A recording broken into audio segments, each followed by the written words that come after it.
तो दोस्तों आज हो गई है 13 मई और जो बड़ी खबरें हैं, मुख्य समाचार हैं, एक एक करके चलेंगे। तमाम बेहद बड़ी अपडेट्स आप तक आगे इसी वीडियो के माध्यम से पहुंचाएंगे, इसलिए लगातार हमारे साथ आगे इसी वीडियो में बने रहिएगा। तो वहीं दोस्तों, खबरों की तरफ चलने से पहले आप लोगों से एक छोटा सा निवेदन है कि अगर आप लोग भी खुल करके देश भर में नफरत फैला रही गोदी मीडिया का बहिष्कार करते हैं, विरोध करते हैं, तो अभी इस वीडियो को लाइक कीजिएगा, चैनल को फ्री में सब्सक्राइब करके बेल के आइकन को जरूर दबाइएगा दोस्तों, और कमेंट बॉक्स में कमेंट कीजिएगा जय हिंद जय भारत। दरअसल दोस्तों, पहली बड़ी खबर आप लोगों को बताते चलें, पीएम मोदी की सोशल मीडिया पर हुई है जबरदस्त तरीके से फजीयत, लोगों ने कर दिया है ट्रोल। खबर बताते चले, पीएम मोदी बोले राजनीति नहीं सेवा के लिए आया हूं, लोग लेने लगे चुटकी, कुछ ने कहा मस्त जोक मारा है। आप लोगों को बताते चलें, गुजरात में एक रैली के दौरान पीएम मोदी ने कहा है कि मैं राजनीति करने के लिए नहीं बल्कि देशवासियों की सेवा के लिए आया हूं। इसी पूरे मामले पर एक ट्विटर यूजर ने कहा है कि आपने बिल्कुल सही कहा, लेकिन यह बात समझने में जनता ने 8 साल लगा दिए कि आपके लिए देश का मतलब तो सिर्फ अडानी और अंबानी ही है। और वहीं एक अन्य यूजर लिखते हैं कि महाराज इतनी सेवा नहीं चाहिए, अब तो देश की जनता पर रहम करो और झोला उठा करके चले जाओ। और वहीं कुछ सोशल मीडिया यूजर्स ने इसे जोक ऑफ द डे बताया है, तो वहीं कुछ लोगों ने कहा है कि मस्त जोक मारा है। ये यहाँ पर जबरदस्त तरीके से लोगों ने किया है पीएम मोदी को उनके ही द्वारा दिए गए बयान पर ट्रोल सोशल मीडिया पर। इसके साथ ही एक और बड़ी खबर बताते चलें, ताजमहल किसने बनवाया पहले रिसर्च करो, यूनिवर्सिटी जाओ, पीएचडी करो, तब कोर्ट में आना। ताजमहल विवाद पर हाई कोर्ट की याचिकाकर्ता को पड़ी है फटकार। खबर बताते चलें, 7 अजूबों में से एक ताजमहल के बंद कमरों को खोलने की याचिका मामले पर इलाहाबाद हाई कोर्ट ने याचिकाकर्ता को कड़ी फटकार लगाई है। कोर्ट ने याचिका डालने वाले अयोध्या बीजेपी नेता से कहा है कि पीआईएल को मजाक ना बनाएं। कोर्ट ने आगे कहा है कि ताजमहल के बारे में पहले रिसर्च करो, उसके बाद ही याचिका डालें। कोर्ट ने आगे कहा है कि पहले पढ़ लिख लो ताजमहल कब और किसने बनवाया है। कोर्ट ने आगे कहा है कि यूनिवर्सिटी जाओ, पीएचडी करो, तब कोर्ट में आना। अगर रिसर्च से कोई रोके तब हमारे पास आना। अब इतिहास को आपके मुताबिक नहीं बढ़ाया जाएगा। इसके साथ ही हाई कोर्ट ने यहाँ पर कड़ी टिप्पणी भी की है और कहा है कि कल को आप कहेंगे कि मुझे जज के चैम्बर में जाना है। ये यहाँ पर हाई कोर्ट ने देख सकते हैं कि याचिका खारिज कर दी है और कहा है कि नहीं खुलेंगे ताजमहल के बंद दरवाजे। इसके साथ ही एक और बड़ी खबर आप लोगों को बताते चलें, कांग्रेस चिंतन शिविर को लेकर के नेताओं और कार्यकर्ताओं में भरा है जोश, बोले दोराहे पर खड़े देश को मिलेगा सही रास्ता। खबर बताते चलें, राजस्थान के उदयपुर में आज से शुरू हो रहे 3 दिवसीय कांग्रेस चिंतन शिविर को लेकर के पार्टी के नेताओं और कार्यकर्ताओं में भारी जोश है। कांग्रेस नेताओं ने नव संकल्प चिंतन शिविर को ऐतिहासिक बताते हुए कहा है कि निरंकुश मोदी सरकार पर अंकुश लगाने के लिए यह आत्ममंथन और चिंतन काफी जरूरी है। इसी पूरे मामले पर कांग्रेस पार्टी के नेता पवन खेड़ा ने कहा है कि कांग्रेस का नव संकल्प चिंतन शिविर इसलिए ऐतिहासिक है क्योंकि भारत एक ऐसे मुकाम पर खड़ा है जहां से 2 रास्ते जा रहे हैं।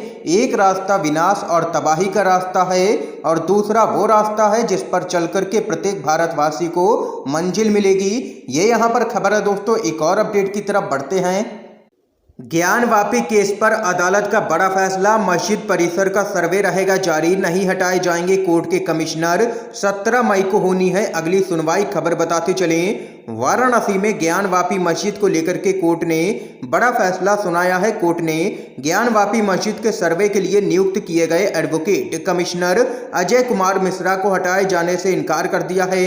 हालांकि कोर्ट ने एडवोकेट कमिश्नर के साथ 2 और वकील को सर्वे कमेटी में शामिल किया है। इसके साथ ही कोर्ट ने ज्ञानवापी मस्जिद का सर्वे 17 मई से पहले कराने का आदेश दिया है। कोर्ट ने 17 मई को सर्वे की अगली रिपोर्ट देने के लिए कहा है। और वहीं कोर्ट ने अपने आदेश में आगे कहा है कि अगर कार्रवाई में कोई भी विरोध करता है तो उस पर एफआईआर भी कर दी जाए।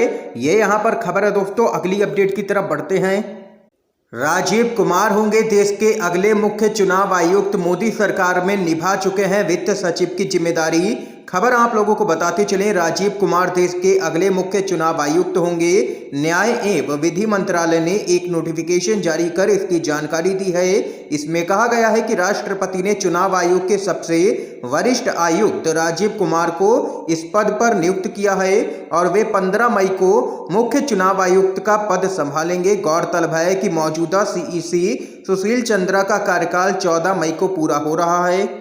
और वहीं बताते चलें, राजीव कुमार का कार्यकाल 2025 तक है, यानी अगले विधानसभा चुनावों से लेकर के 2024 के आम चुनाव राजीव कुमार की देखरेख में ही होने हैं। और अब देखना होगा कि राजीव कुमार निष्पक्ष तरीके से काम करते हैं या फिर वह भी दबाव में ही काम करते हैं मोदी सरकार के। इस बीच एक और अपडेट की तरफ चलते हैं। राज्य चुनाव आयोग का बड़ा ऐलान, ईवीएम और मतपत्र से होंगे अगले चुनाव। खबर बताते चलें, राज्य निर्वाचन आयोग की जिला अधिकारियों के साथ हुई वीडियो कॉन्फ्रेंसिंग के जरिए बैठक समाप्त हो चुकी है।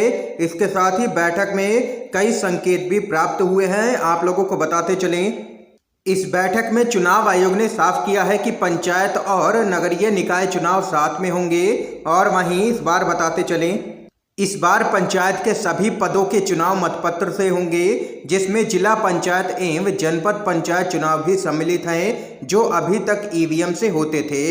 ये यहाँ पर चुनाव आयोग ने बड़ा फैसला किया है। इसके साथ ही एक और बड़ी खबर की तरफ बढ़ते हैं दोस्तों।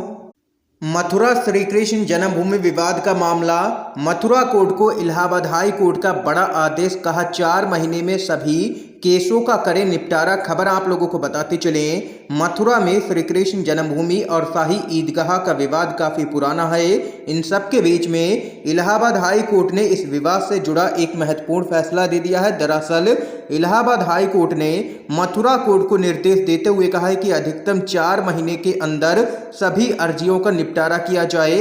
अपने आप में इलाहाबाद हाई कोर्ट का यह आदेश बहुत ही बड़ा है और इस पूरे मामले में इलाहाबाद हाई कोर्ट ने यहां पर दखल देने से साफ इनकार कर दिया है। इस बीच एक और अपडेट की तरफ बढ़ते हैं दोस्तों। गुजरात चुनाव से पहले बीजेपी को लग सकता है बड़ा झटका, ओबीसी नेता अल्पेश ठाकुर के असहज महसूस करने की चर्चा है। आप लोगों को खबर बताते चलें, गुजरात के ओबीसी नेता और पूर्व विधायक अल्पेश ठाकुर के हालिया बयानों को नजरअंदाज नहीं किया जा सकता है। उनकी बातों पर गौर किया जाए तो साफ लगता है कि वह बीजेपी से नाखुश हैं। ऐसे में चर्चा है कि गुजरात चुनाव से पहले राज्य में बीजेपी को एक बड़ा झटका लग सकता है।